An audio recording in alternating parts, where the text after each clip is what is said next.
Les maîtres de sagesse, c'est une histoire pas si ancienne que cela. On en parlait déjà dans les myriades de sociétés néo-rosicruciennes qui se sont créées à la moitié du XIXe siècle, concurrentes les unes des autres. Mais c'est une histoire qui a vraiment commencé, je veux dire par là qui s'est vraiment popularisée, avec le théosophisme de Madame Blavatsky. Et cette idée s'est inscrite dans le temps des pseudo-religions, des pseudo-spiritualités, jusqu'à aujourd'hui. Dans tout le New Age, on trouve inévitablement ces maîtres de sagesse. Qu'on écoute tel coach en développement spirituel, telle personne soi-disant supraconsciente ou tel pseudo-ésotériste. Bienvenue à vous, amis.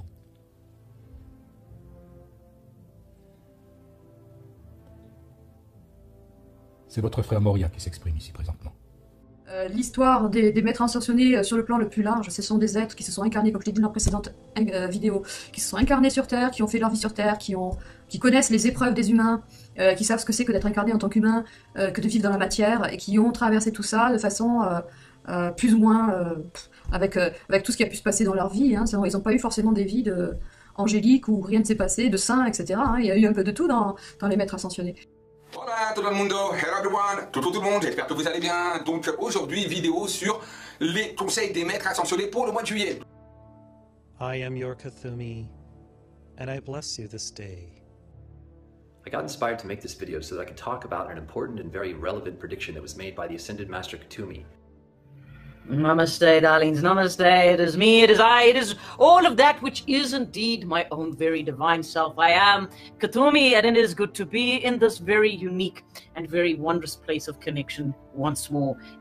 Bonjour à tous, bienvenue dans cette nouvelle vidéo où je me suis enfin décidée à vous parler des anges, des archanges, des guides, des maîtres ascensionnés, bref, des êtres de lumière qui nous accompagnent. Bonjour, je suis Christelle Nissim de la chaîne Académie de la Nouvelle Conscience. Je vais vous parler aujourd'hui des maîtres ascensionnés. Ouh, ça va être un sujet qui va fâcher aussi. Hello, my name is Enrique Renard, and I'm here to share with you something particularly interesting. The Mahapaletas. Mon ami, comme il est bon de te sentir près de moi. Pourquoi m'as-tu fui? Pourquoi t'es-tu dispersé? Pourquoi as-tu eu peur de mon regard? Moi qui te souhaite tant de bien et qui t'aime tellement. Pourquoi t'es-tu cru indigne de moi?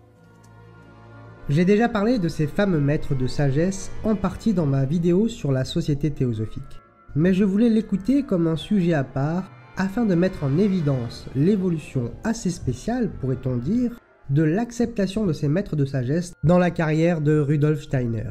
Cependant, je vais quand même vous repasser cet extrait où je parle de l'apparition des Mahatmas dans l'escroquerie théosophiste. Cette Madame Blavatsky, on l'a laissée dans notre histoire, on y revient, en 1876, au moment où elle disait « je veux partir en Inde ».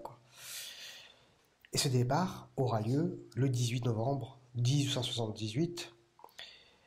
Et la véritable raison de ce départ, c'est qu'elle était complètement grillée en Europe, aux Amériques et au nord de l'Afrique.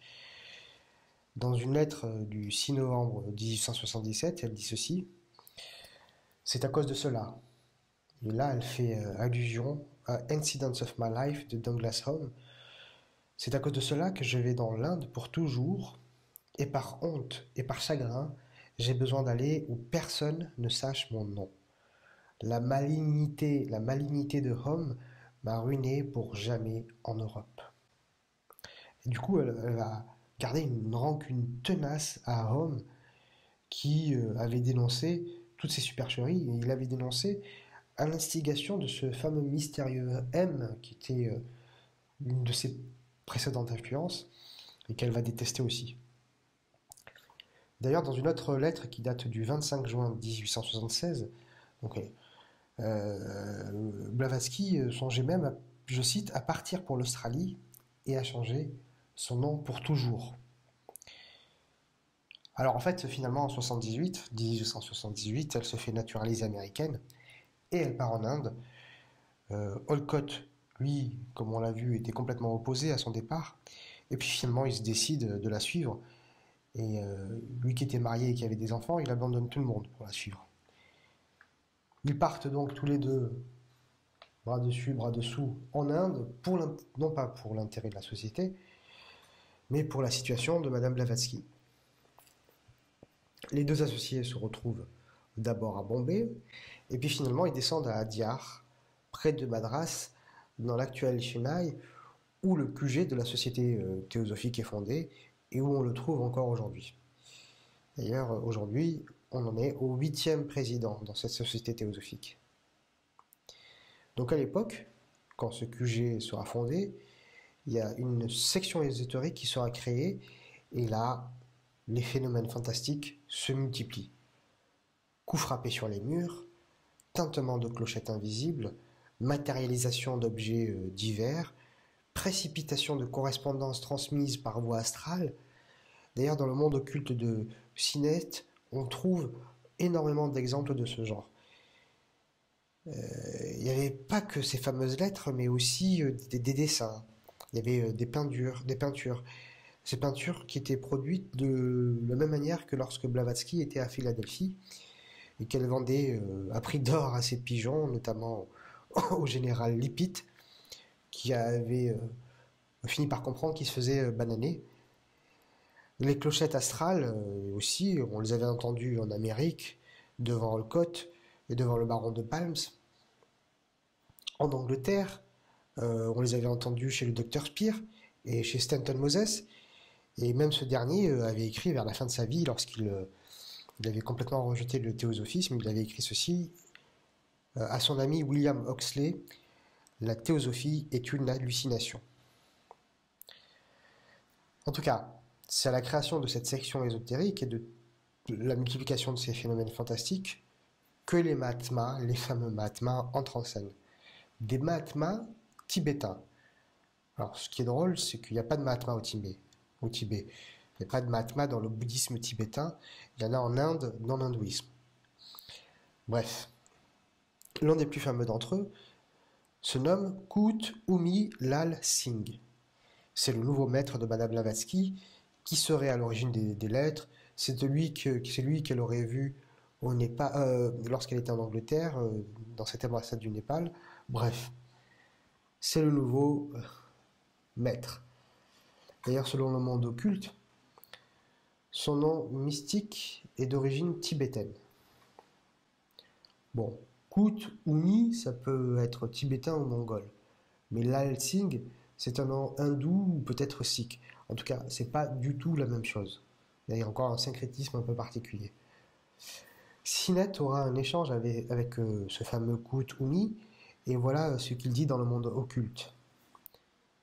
C'était un natif du Pendjab, d'après ce que j'ai appris plus tard, que les études occultes avaient attiré dès sa plus tendre enfance. Et grâce à un de ses parents, qui était lui-même un occultiste, il fut envoyé en Europe pour y être élevé dans la science occidentale, et depuis, il s'était fait initier complètement dans la science supérieure de l'Orient. Fin de citation. Alors plus tard, on va dire que c'est par la réincarnation qu'il va cumuler une initiation plus que complète. On dira même qu'à cette époque, il avait 800 ans. Bon, je ne sais pas comment faire pour concilier toutes ces affirmations qui se contredisent.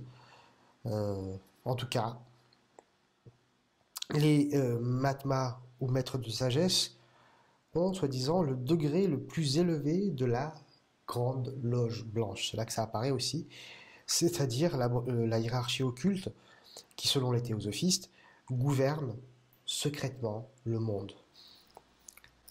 Dans le bouddhisme ésotérique de Sinet, on dirait même qu'il y avait au-dessus de cette assemblée un chef suprême, un chef unique. Plus tard, Leadbeater, dans l'occultisme dans la nature, dira qu'ils sont 7 adeptes. 7 chefs représentant les 7 centres de l'homme. Voilà ce qu'il dira exactement.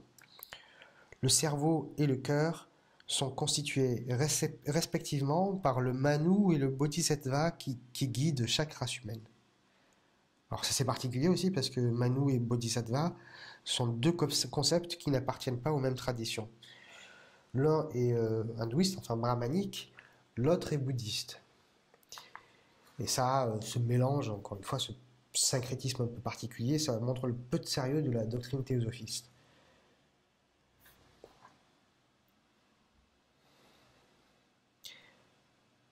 Alors les 7 adeptes ne sont pas forcément les maîtres qui décident d'aider certaines personnes, et d'ailleurs sous certaines conditions. Bon, ça ne suffit pas de dire que tout ça, ça vient de l'imagination de Blavatsky. Encore une fois, Kuthumi, c'est peut-être un masque pour désigner une véritable influence. D'autre part, le mot Mahatma, donc on a vu qu'on n'utilisait pas chez les bouddhistes mais chez les hindouistes, mais peu importe, le terme Mahatma ne peut pas s'appliquer à des êtres humains, mais à des réalités métaphysiques normalement. Le truc, c'est que ces influenceurs, évidemment, ils sont forcément très humains. Alors, en tout cas, surtout s'il est né au Pendjab, apparemment. Quant aux phénomènes produits par ses maîtres, bah, bizarrement, c'est les mêmes que ceux que produisait Blavatsky lorsqu'elle arnaquait tout le monde et qu'elle s'était fait attraper. Il y a eu une enquête. Cette enquête, c'est celle du docteur Richard Hodgson, qui va le prouver amplement. Les messages précipités, tels que les appelait Madame Blavatsky, étaient fabriqués par elle à l'aide d'un certain Damodar K. Mavalankar, un brahmane qui avait fini par répudier publiquement sa caste. Alan Ho Yum a rapporté d'autres noms, lui qui est un ancien de cette société et qui, après s'être rendu compte de l'arnaque, s'en est complètement désavoué. Allez, même Sinnett lui-même avouera dans le monde occulte, plus les lecteurs connaîtront l'Inde, moins ils voudront croire que les lettres sont écrites par Kuthumi, qui serait soi-disant un natif de l'Inde. Fin de citation. Une des lettres qu'on retrouve dans ce même livre, publié en 1880 d'ailleurs, mais qui datait de l'époque de la rupture avec l'Arya Samaj, c'était une copie d'un discours prononcé à Lake Pleasant en août 1880, prononcé par le professeur Henry Kiddle de New York et publié dans le journal Spirit Banner of Light. Kiddle demanda des comptes à Sinnett, et Sinnett ne lui a pas répondu. Alors qu'est-ce qu'il a fait, Kiddle? Il a décidé de rendre cette histoire publique, et il émis une protestation dans le magazine Light du 1er septembre 1893 et du 183 pardon, et une autre dans le Light du 5 juillet 1884. Alors cette affaire va créer un grand tourment et il y aura de nombreuses démissions dans la Société théosophique, notamment à Londres. C.C. Macy, président de la section londonienne, qui sera d'ailleurs remplacé par Sinnett, Stanton Moses, F.W. Percival et Miss Mabel Collins, l'auteur de La Lumière sur le Sentier. Le premier président de la section londonienne s'était retiré bien plus tôt, en mai 1882, parce que Blavatsky avait dit dans un article du Théosophiste, je cite, « Il n'y a pas de Dieu personnel ou impersonnel ». Et du coup, il a répondu, s'il n'y a pas de Dieu, il ne peut pas y avoir de théosophisme. Mais pourquoi il dit ça? Parce que théosophie, ça veut dire littéralement la sagesse de Dieu. Alors en tout cas, il y a eu tout au long de l'histoire de la société théosophique, et jusqu'à aujourd'hui encore, de nombreuses défections régulières dès que les sociétaires se sont suffisamment renseignés sur les chefs quant à leurs discours contradictoires. À partir de ces histoires et de ces défections à Londres, on va remplacer Kuthumi. Allez hop, on le remet de côté lui aussi, et on va le remplacer par Morya, celui dont elle parla par la suite comme la rencontre du membre de l'ambassade du Népal venu à Londres. Selon Leadbeater, Blavatsky et Olcott sont proches de Morya, notamment par une histoire qui se serait passée il y a quelques milliers d'années dans l'Atlantide, où ces trois personnages se trouvaient déjà réunis. C'est ce qui est cité dans l'occultisme dans la nature. Par ailleurs, dans l'appendice du monde occulte, on apprend que les noms de ces maîtres ne seront donnés que par leurs initiales, et ce pour les protéger des railleurs. On les appellera maître KH pour Kuthumi, M pour Morya, et DK pour Jawalkul, C'est un nouvel adepte qui atteindra ce statut bien après les autres et qui se montrera notamment à Leadbeater. Kuthumi et Moria, même si Kuthumi a été plus ou moins dégagé, Kuthumi et Moria sont les deux principaux guides de la société destinés à une situation plus élevée. Leadbeater dans l'occultisme dans la nature dira, je cite, « Beaucoup parmi nos étudiants savent que le maître M, comprendre le maître Moria, le grand adepte auquel se rattachait plus particulièrement nos fondateurs, a été choisi pour être le Manu de la 6e race mère, celle qui devrait succéder à la nôtre, et que son ami inséparable, le maître KH, entendre Kuthumi, doit en être l'instructeur religieux, c'est-à-dire le Bodhisattva en fait. Dans le livre David Alcyone, un livre édité par plusieurs auteurs et publié par la Société théosophique pour annoncer l'avènement de Krishnamurti en tant que Messie suprême pour le monde, Moria est désigné sous le nom de Mars, Kuthumi par Mercure, Jewalkul sous le nom d'Uranus et le Bodhisattva du moment, c'est-à-dire Krishnamurti, sera nommé Surya, le nom sanskrit du soleil. Selon les théosophistes, Mars et Mercure, en tant que planètes, appartiennent à la même chaîne que la Terre, physiquement. L'humanité s'était déjà incarnée sur Mars et le sera prochainement sur Mercure. Blavatsky aurait, soi-disant, en main des documents initiatiques secrets qu'elle a regroupés dans un recueil, La Voix du Silence, et où l'on trouve le lien avec ces planètes. Bon, j'irai pas plus loin dans l'explication de cela. Le but n'est pas d'alourdir le propos, à moins que on m'y pousse un jour. Pour les théosophistes, les adeptes sont des hommes vivants, mais qui ont développé des facultés et des pouvoirs surhumains. Connaître les pensées d'autrui, communiquer directement avec le psychique, qu'importe la distance, se transporter sous la forme astrale n'importe où sur Terre, mais aussi sur les autres planètes. Mais en fait, à quoi correspondent réellement ces Mahatmas? On l'a parlé, je vous ai raconté les énormes et nombreuses fraudes de Blavatsky, mais il reste des choses à dire sur ces Mahatmas. Il faut savoir que les impostures reposent sur des imitations ou des déformations de la réalité. On sait que le mensonge est accepté plus facilement quand il mélange le vrai et le faux. L'arnaque, créée de toutes pièces par Léo Taxil, est un exemple très instructif en ce sens. D'ailleurs, si Taxil a avoué ses inventions, Blavatsky finalement en a fait de même, moins publiquement, lors de moments de colère ou de découragement. Dans la clé de la théosophie, elle dit que l'accusation qu'on lui fait porter quant à l'invention des Mahatmas est un honneur à son intelligence et, je cite, qu'elle en est presque venue à préférer que l'on ne croit pas au maître. Quant au phénomène, on trouve, sous la plume de Walcott, dans All Dire Leaves, je cite, « À certains jours, elle se trouvait dans des dispositions telles qu'elle se prenait à nier les pouvoirs mêmes dont elle nous avait donné le plus de preuves, soigneusement contrôlées par nous. Elle prétendait qu'elle avait mis son public dedans. » Fin de citation. Blavatsky écrivait à son compatriote Solovyov dans une lettre de février 1886, je cite, « Je dirai et publierai dans le Times et dans tous les journaux que le maître M et le Mahatma KH sont plus ou moins des apparitions spiritualistes, et du coup j'aurai 20 millions de spirites derrière moi. » Fin de citation.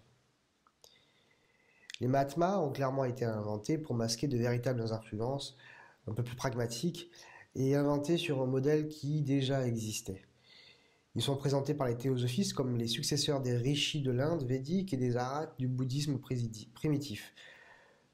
Quand on lit leurs œuvres à ce sujet, on voit bien qu'ils n'y comprennent pas grand-chose, mais suffisamment pour s'approprier un peu d'hindouisme et un peu de bouddhisme et créer leur syncrétisme.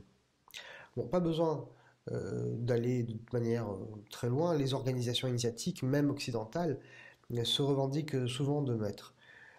Par exemple, dans le rosicrucianisme, il y a les adeptes, et dans la haute maçonnerie du XVIIIe siècle, on parlait des supérieurs inconnus. Blavatsky, ça on l'a vu tout à l'heure, a été en rapport avec des organisations néo-rosicruciennes n'ayant aucun rapport avec la Rose-Croix originelle. Elle a eu aussi connaissance de différents ouvrages lorsqu'elle était aux États-Unis. Et selon une lettre d'Olcott à Stanton Moses, qui date du 22 juin 1875, elle lut L'étoile flamboyante du baron Tchoudi et la Magia d'Amica d'Eugenius Philaléthès.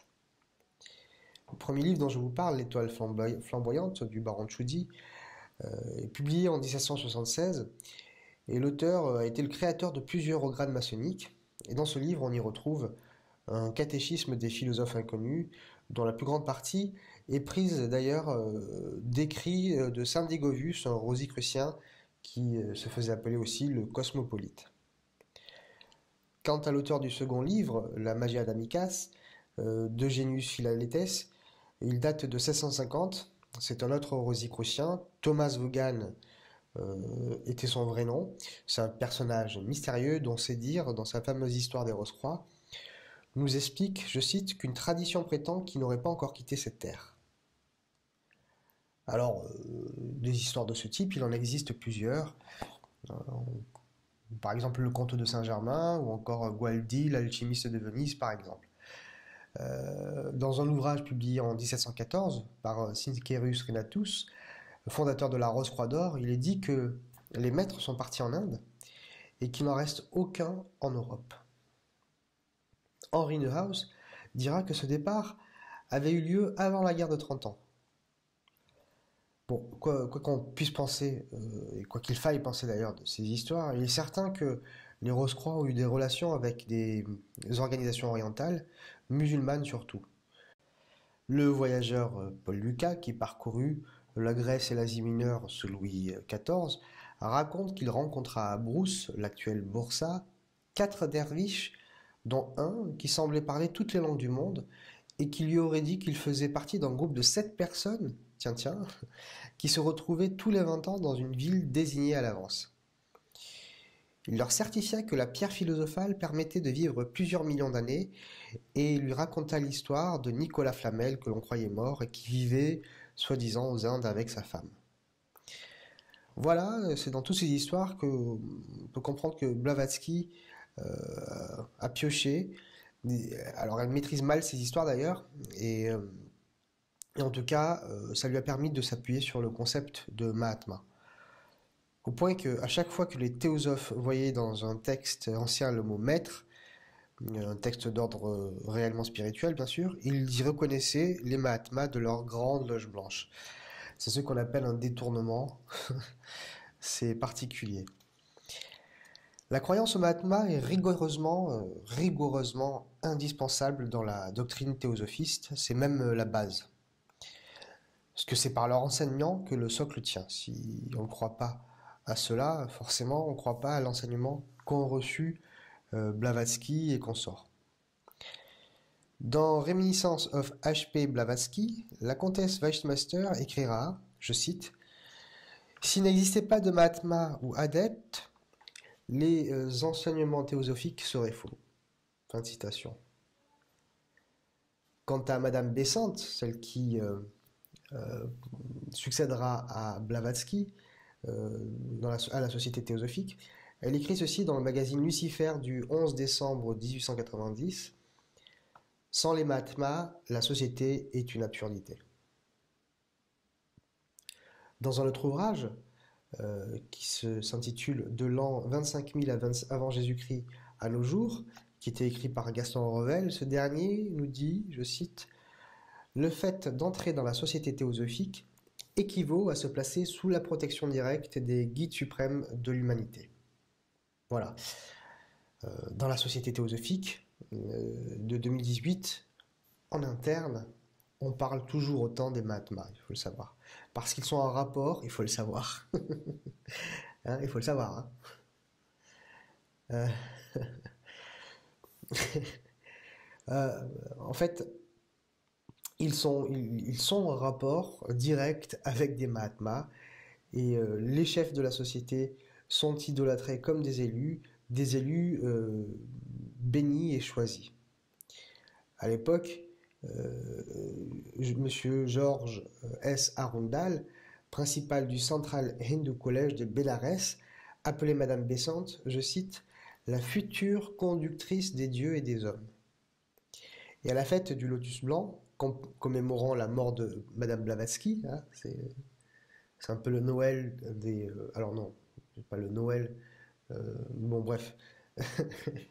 En tout cas, à cette fête du Lotus Blanc, où on fête donc la mort de Madame Blavatsky, il est dit en fin de rencontre à chaque fois, adorez-la comme je l'adore moi-même. Adorez-la comme je l'adore moi-même. Franchement, le théosophisme n'est qu'une absurdité. Fin de l'extrait. Donc je résume en quelques mots, ces Mahatmas sont apparus après coup dans l'histoire de la société théosophique. Ils sont indispensables dans la manipulation, car les initiés de cette société théosophique, s'ils doivent être initiés, devaient forcément avoir des maîtres.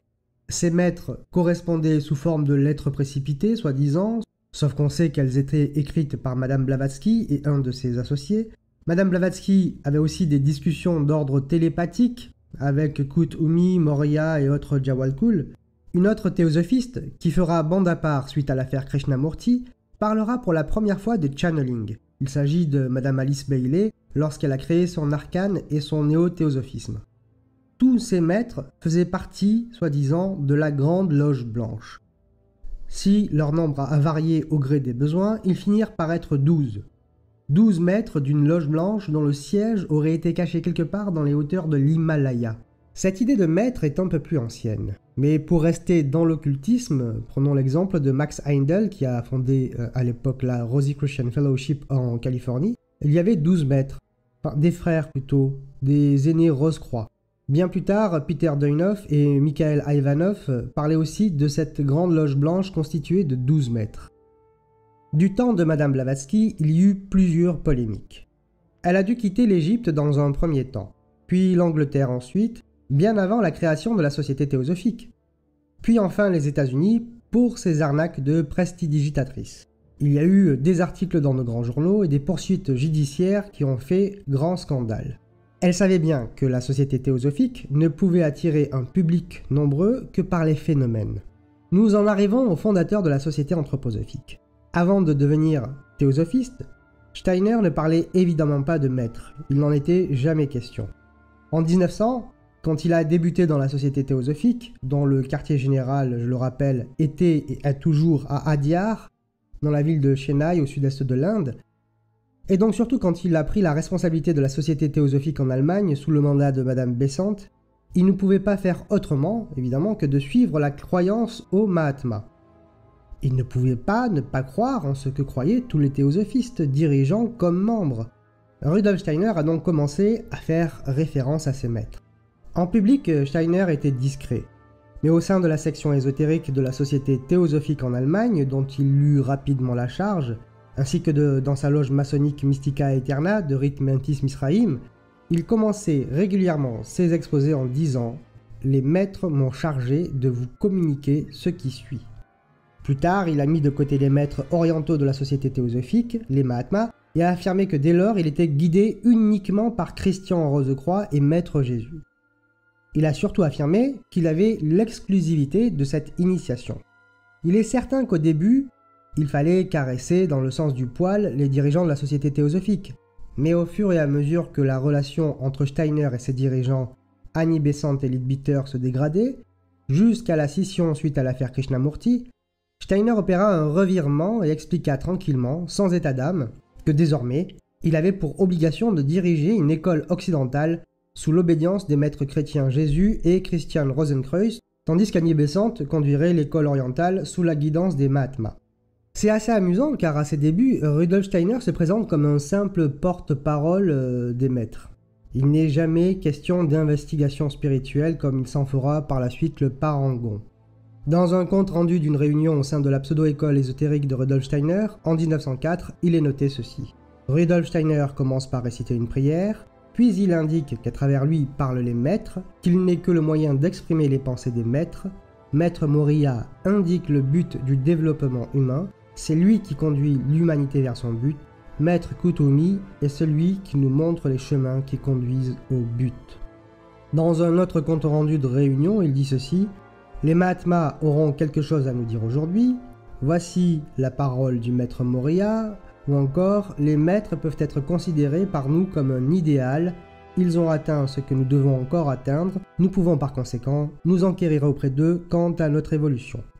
Là on est en 1904.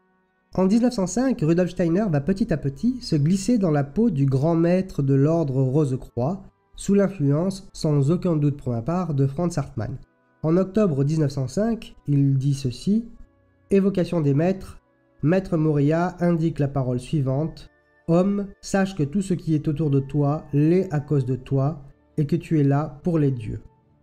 Un mois après, en novembre 1905, les 4 maîtres ont fondé le Rosicrucisme afin de conduire l'humanité vers la connaissance de la moralité et d'en révéler les lois. Ceci afin qu'une armée se forme parmi les humains engagés consciemment dans le travail. À nouveau, un mois après, en décembre 1905. Puis, Rudolf Steiner évoqua la dernière incarnation du maître Kuthumi et sa fréquentation des universités pour être en mesure d'interpréter les hautes sagesses en d'autres langues et selon l'esprit moderne.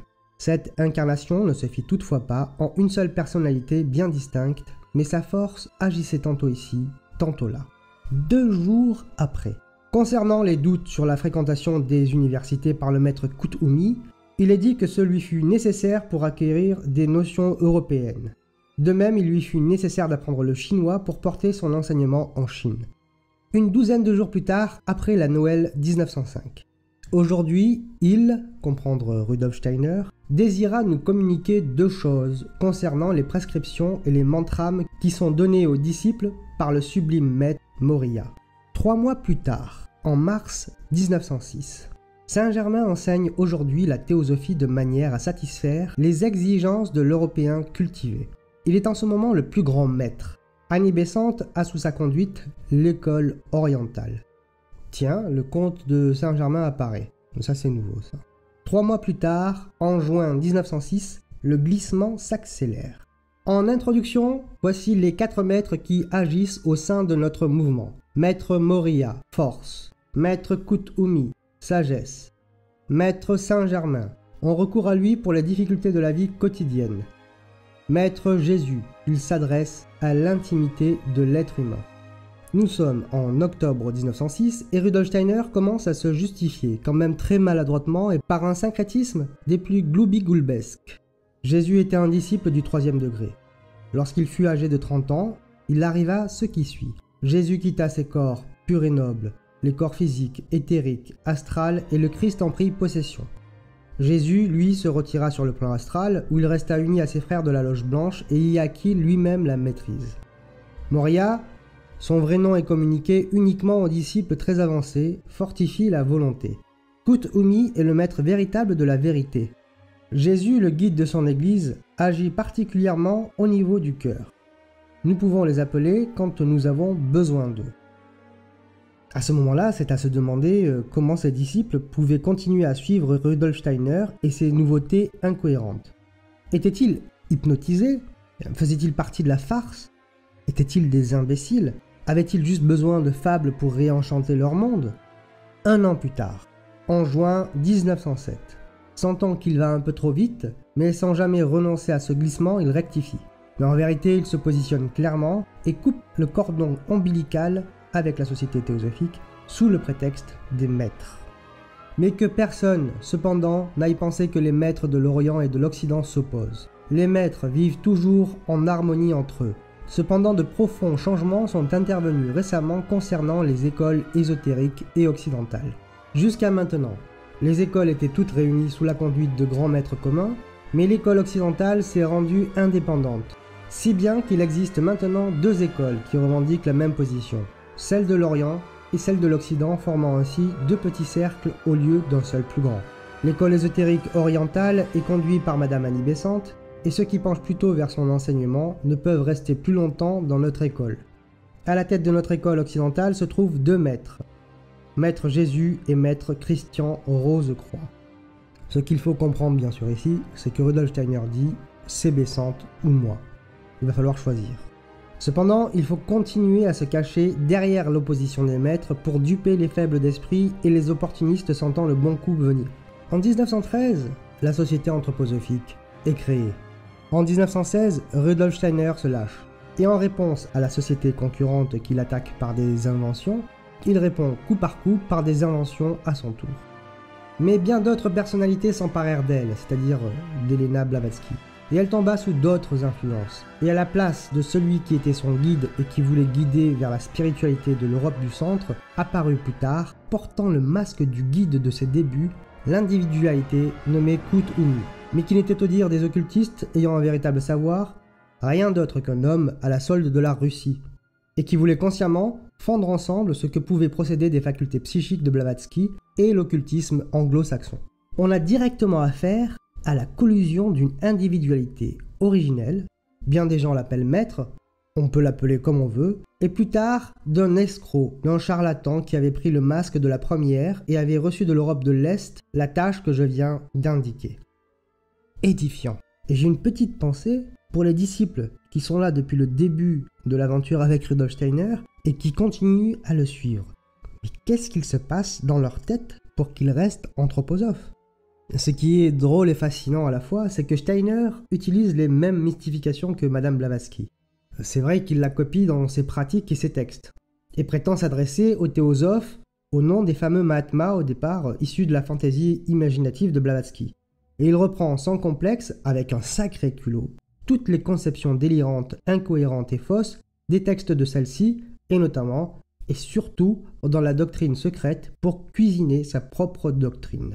En 1907, dans un document ayant pour titre le manuscrit de Bach, écrit pour séduire la plus grande girouette de l'occultisme, Édouard Schuré, Steiner parle d'un villageois mystique, un ramasseur de simples, comme il se plaisait à l'appeler, qui faisait cueillette pour le bénéfice des pharmaciens viennois. Il aurait eu pour nom Félix Kogusky, né en 1833 et mort en 1909.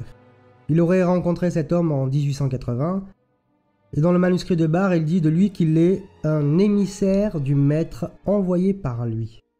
Une personnalité très importante, comme il le confiera d'ailleurs plus tard à Rittelmeyer, le cofondateur de la communauté des chrétiens. Ce dernier le rapportera dans son livre « J'ai rencontré Rudolf Steiner ». Il lui expliquera notamment comment celui-ci l'aurait initié et l'aurait formé à la perception occultiste. Dans le manuscrit de Bach, Steiner écrit ceci à propos de Kogusky. Pleinement initié au secret de l'efficacité de toutes les plantes et de leur rapport avec le cosmos et la nature humaine. Le commerce avec les esprits de la nature était pour lui tout naturel, et il en parlait sans enthousiasme, ce qui précisément n'éveillait que plus d'enthousiasme. Pouvait-il parler de ce Kogusky envoyé par un maître pour l'initier à l'occultisme lorsqu'il prit des responsabilités à la société théosophique? Certainement pas. Les Mahatmas sont les maîtres sans condition. Mais est-ce que Félix Kogusky, comme les Mahatmas, n'a pas été inventé? C'est une autre question à laquelle je tenterai de répondre une autre fois. Ceci étant dit, Rudolf Steiner, lorsqu'il rencontra supposément Félix Kogusky, avait 19 ans. Étudiait la science et la philosophie de l'époque. Est-ce qu'un esprit de formation rationnelle pouvait se laisser attirer par ce genre de maître? Peut-être que oui, si Kogusky a existé, ou peut-être que non. Des esprits scientifiques et rationnels à cette époque, ils furent nombreux à participer aux divers néo-spiritualismes. Et pourquoi pas le jeune Steiner? Mais enfin, ce Kogusky tombe à pic lorsque Rudolf Steiner en parle pour la première fois en 1907 et qu'il commence à poser ses pions alors qu'il est membre de la Société théosophique, je le rappelle, depuis 1900. 7 ans donc avant d'en parler. C'est curieux. Quand le torchon a commencé à brûler entre Rudolf Steiner et Annie Besant, cette dernière l'attaqua de manière virulente, en le traitant de jésuite.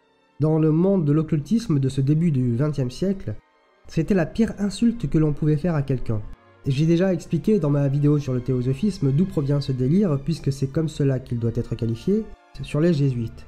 Un délire équivalent à la rumeur persistante des Illuminati et autres reptiliens de notre époque. Pour les platistes, si aujourd'hui nous considérons presque tous que la Terre est un globe, c'est la faute des jésuites. Suite à ces attaques, qui ont, il faut le dire, décontenancé quelque peu Steiner, celui-ci se mit à travailler sur une esquisse d'autobiographie. Steiner, étrangement, n'y fait aucune référence au maître. Mahatma, Rose-Croix, Koguski, non. Seulement à sa clairvoyance et ses facultés propres d'investigation dans le monde suprasensible depuis son enfance. Un don des dieux qu'il a transposé en méthode. Dans son autobiographie datant de 1923, c'est le titre de son ouvrage, il ne fait plus référence à aucun maître, aucun qui ne l'ait initié dans l'occultisme. N'est-ce pas extraordinaire? C'est une autobiographie. Alors quoi? C'est plus pratique de cacher la poussière sous le tapis et de ne plus y faire référence parce que toutes ces fantaisies, tous ces opportunismes sont d'une incohérence telle qu'il en aurait eu lui-même honte. Il y a juste son travail et ses réflexions sur Goethe dans cette autobiographie, la référence Goethe, mais c'est tout.